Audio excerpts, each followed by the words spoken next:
मम्मा, इस बारिश ने तो हमारा सारा घर तोड़ दिया। मम्मा, अब हम कहाँ रहेंगे?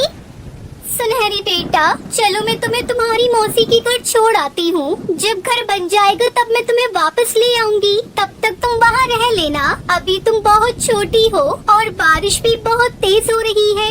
ऐसी बारिश में अगर तुम भीगोगी तो तुम्हारी तबीयत खराब हो जाएगी। इसलिए तुम कुछ दिन अपनी मौसी के घर रह लेना। ये कहकर टुनटुनी चिड़िया अपनी बेटी को लेकर अपनी बहन के घर जाती है। पिंकी बहन, अरे ओ पिंकी बहन, दरवाजा खोलो, मैं आई हूँ टुनटुनी। वो कई बार ऐसे आवाज लगाती है लेकिन कोई भी दरवाजा नहीं खोलता। तभी टुनटुनी की नजर दरवाजे पे लगे ताले पर पड़ती है। तभी वहाँ हरिया तोता आता है। चिड़िया बहन, पिंकी चिड़िया तो यहाँ पर नहीं है। वो तो कई दिनों से कहीं बाहर चली गई है और पता नहीं वह कब वापस आएगी। ये कहकर वो हरिया तोता वहाँ से चला जाता है। टुनटुनी चिड़िया तो ये सुनकर बहुत परेशान हो जाती है। पिंकी बहन न जाने कहाँ चली गई है और पता नहीं वो कब आएंगी। अब मैं अपनी बेटी को लेकर कहाँ जाऊँ? एक तो ये बारिश है कि रुकने का नाम नहीं ले रही। मम्मा मम्मा, मुझे बहुत ठंड लग रही है। मम्मा, आप कहीं चलो ना। मेरी बच्ची, तो चिंता मत कर, चल हम यहीं किसी से मदद मांगते हैं। ये कहकर टुनटुनी चिड़िया कालू कौवे के घर के बाहर आती है। कौवे भाई, मैं दूसरे जंगल से आई हूँ और मैं अपनी बहन पिंकी चिड़िया के घर आई थी, लेकिन वो घर पर नहीं है और इस तेज बारिश की वजह से भीगकर मेरी बेटी को ठंड लग रही है। इसलिए आप मुझे बारिश के रुकने तक अपने घर में आश्रय दे दो।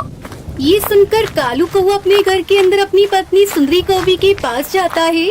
पति जी, कौन आया है इतनी तेज बारिश में हमारे घर? सुंदरी, वो अपने पड़ोस में पिंकी चिड़िया है ना, उसकी कोई रिश्तेदार है। वो उसके घर आई थी, लेकिन पिंकी तो घर पर नहीं है, इसलिए वो बारिश रुकने तक हमारे घर पर रहने की बोल रही है। नहीं नहीं कालू जी, मैं नहीं दे सकती किसी को अपने घर में आसरा। उस चिड़िया से मना कर दो। लेकिन गौरी, उसके पास एक पोटली है, तुम एक बार जाकर उससे बात तो करो। क्या कहा कालू जी? उसके पास पोटली है? तुम रुको, मैं भी जाती हूँ। देखो चिड़िया, मैं अपने घर में किसी को फ्री में रहने नहीं देती। तुम अगर मेरे घर में रहोगी तो तुम्हें मुझे कुछ तो देना ही होगा। देखो कौवी, मेरी इस पोटली में अनाज है। आज इसमें से थोड़ा अनाज तुम ले लो, लेकिन मुझे अपने घर में आश्रय दे दो। ठीक है, तो फिर तुम दोनों घर के अंदर आ जाओ।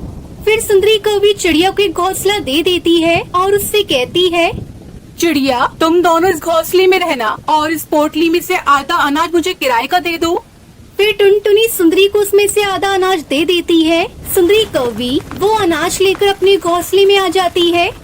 वैसे कालू जी, कुछ भी कहो, आज तो मजा ही आ गया जो ये चिड़िया हमारे घर आ गई। हमें तो बैठे बैठे फ्री में अनाज भी मिल गया। फिर ऐसे बातें करके वो दोनों सो जाते हैं। दूसरी तरफ टुनटुनी चिड़िया को तो नींद ही नहीं आ रही थी। वो तो अपनी बेटी के पास बैठी हुई थी। सुंदरी कौवी तो बहुत चालाक है। बस जल्दी से बारिश रुक जाए, फिर सुबह होते ही मैं अपने घर चली जाऊंगी। फिर ऐसे सोचते हुए टुनटुनी चिड़िया सो जाती है और सुबह उठकर वो दरवाजे पर आकर बैठती है। हे भगवान, ये बारिश तो रुकने का नाम ही नहीं ले रही है। अब मैं अपने घर कैसे जाऊंगी? तभी सुंदरी कौवी वहाँ आ जाती है। देखो चिड़िया, बारिश तो आज भी हो रही है। अगर आज भी तुम्हें मेरे घर के अंदर रहना है तो वो बाकी का अनाज भी मुझे दे दो। लेकिन सुंदरी बहन, मैं आपको आधा अनाज तो पहले ही दे चुकी हूँ। अगर मैं ये अनाज भी आपको दे दूंगी तो हम दोनों माँ बेटी क्या खाएंगे? देखो चिड़िया, मुझे नहीं पता। अगर आज भी तुम्हें मेरे घर के अंदर रहना है तो बाकी का अनाज भी मुझे देना पड़ेगा, वरना भी मेरे घर से चली जाओ। सुंदरी बहन, इतनी तेज बारिश में अपनी बेटी को लेकर मैं कहाँ जाऊंगी? अब तो आपने हमारा सारा अनाज भी ले लिया, अब हम क्या खाएंगे? अरे तू तो मेरे पीछे पड़ गई है। या तो तू मुझे अनाज दे दे या मेरे घर से निकल जा। फिर टुनटुनी चिड़िया वो बाकी का बचा कुछ अनाज भी सुंदरी कौवी को दे देती है और भगवान से बारिश रुकने की प्रार्थना करने लगती है। हे भगवान, कैसे भी करके इस बारिश को बंद कर दो, हमें अपने घर जाना है। फिर ऐसे ही सुबह हो जाती है। वो फिर से दरवाजे पर आकर बैठती है, लेकिन बारिश तो रुकने का नाम ही नहीं ले रही थी। तभी सुंदरी कौवी वहाँ आती है। सुनो टुनटुनी चिड़िया, अब तो तुम्हारे पास मुझे देने के लिए कुछ भी नहीं है, तो तुम अपनी बेटी को लो और यहाँ से निकल जाओ। सुंदरी बहन, आपने हमारा सारा नाश तो ले लिया, तो अब कृपया करके बारिश रुकने तक हमें अपने घर में रहने नहीं दो। हम इतनी तेज बारिश में कहाँ जाएंगे? सुनो चिड़िया, मेरा घर कोई धर्मशाला थोड़ी है, इसलिए तुम मेरी बला से कहीं भी जाओ। ये कहकर सुंदरी कौवी उन दोनों को घर से बाहर निकाल देती है। टुनटुनी चिड़िया अपनी बेटी के साथ बाहर बैठी बारिश में भीग रही थी। मेरी बच्ची, तुम परेशान मत हो, मैं कुछ न कुछ रास्ता जरूर निकाल लूंगी।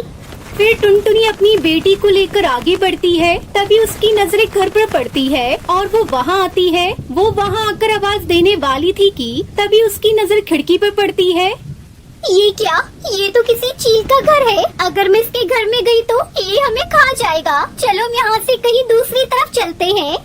ये कहकर टुनटुनी चिड़िया अपनी बेटी सुनहरी को लेकर वहाँ से उड़ जाती है और एक खाली जगह पर जाकर बैठ जाती है। मेरी बेटी को तो बहुत तेज बुखार आ गया है। अब मैं अपनी बेटी को लेकर कहाँ जाऊँ? यहाँ तो कोई हमारी मदद भी नहीं कर रहा है। तभी वहाँ से बंटी कबूतर गुजरता है। वो चिड़िया को देखकर उसके पास आकर कहता है, चिड़िया, तुम ऐसी तेज बारिश में अपनी छोटी बेटी को लेकर यहाँ क्यों बैठी हो? अगर ऐसे बारिश में भीगोगी तो तुम दोनों को ठंड लग जाएगी। कबूतर भाई, मेरी बेटी को बहुत तेज बुखार है और यहाँ पर कोई भी पक्षी हमारी मदद नहीं कर रहा। कृपया करके आप हमारी मदद कर दो। फिर टुनटुनी उस कबूतर को अपनी सारी बात बताती है। तब वो कबूतर उन दोनों को अपने घर ले जाता है। वो टुनटुनी की बेटी को बुखार की दवाई पिला देता है, जिससे वो कुछ ही देर में ठीक हो जाती है। बंटी भैया, आपका बहुत बहुत धन्यवाद जो आपने मेरी इतनी मदद की, वरना इस जंगल में तो और किसी ने मेरी मदद नहीं की।